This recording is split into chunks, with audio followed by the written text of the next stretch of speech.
dapat kausap ko si Norman ako.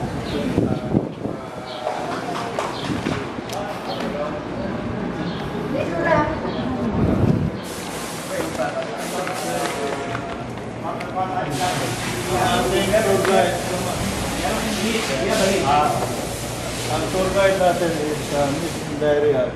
Siya ang quality assurance manager natin. So, alam niya lahat ang facilities dito. So, munod tayo sa kanya para maintindihan natin. Sorry po. Okay, so welcome to Rasi. We are now at the microbial fertilizer plant. So sa microbial fertilizer plant, si bacteria. So ang quality control checking namin dito ay after sterilization, i-check for sterility ang carrier. So dapat sterile siya, meaning walang growth na bacteria. Yung sterility test ay ginagawa sa laboratory. It is being conducted by our microbiologists. So we have 3 microbiologists who will do the sterility test.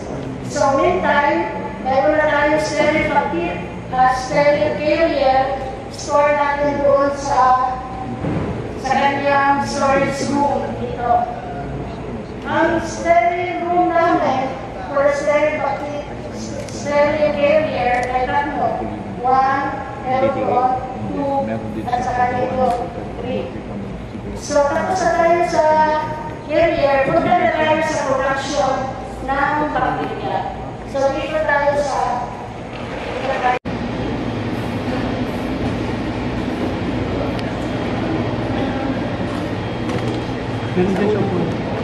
para sa paa. Sa paa ito. Sa ulo, ito yan.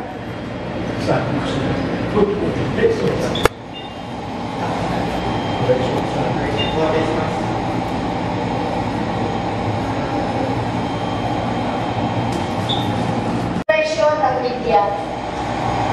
Ito yung preparation ng pagkain ng ating bacteria.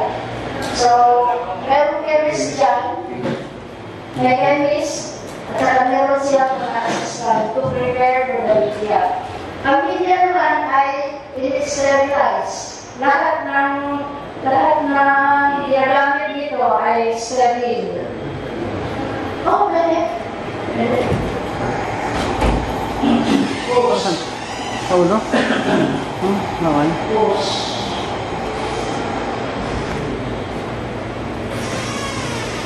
Ayan, they're preparing media now. Wow. Ito. Pagkain tayo ng bacteria.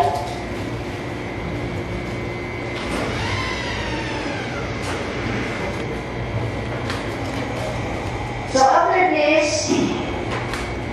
this, pagkatapos nilang, so we are, yung aming microbiologist, sila yung nag-prepare ng bacteria at i-store dyan sa biofreezer na yan. Yung biofreezer, nakaset yan to negative 80 degrees centigrade para ma-preserve si bacteria. So, tapos i-sterilize siya dito. I-sterilize siya dito para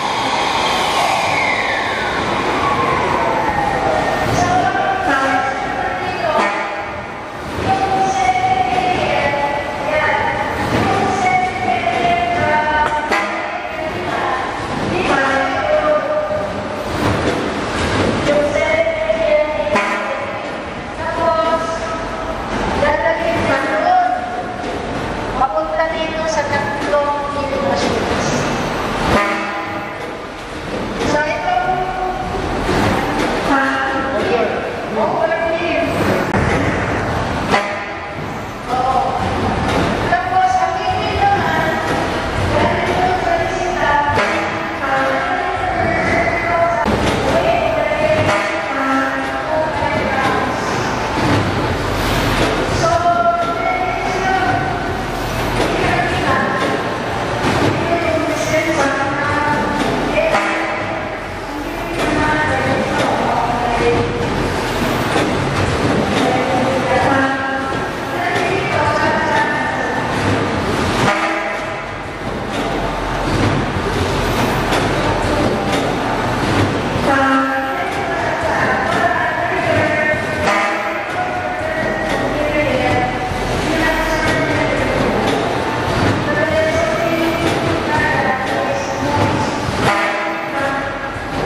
Yan yung mga reading machines.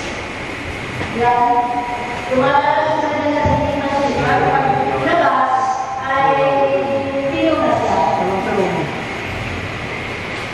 Tapos, bagging. So, dalawa yung we have two kinds of packaging. We have that containing 200 packs. So, 200 packs.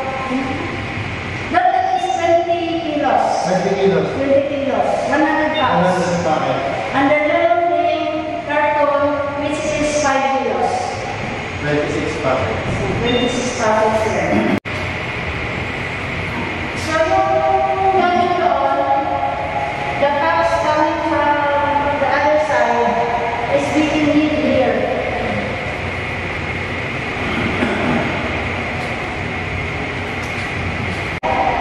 Terdapat dalam. Malaki din.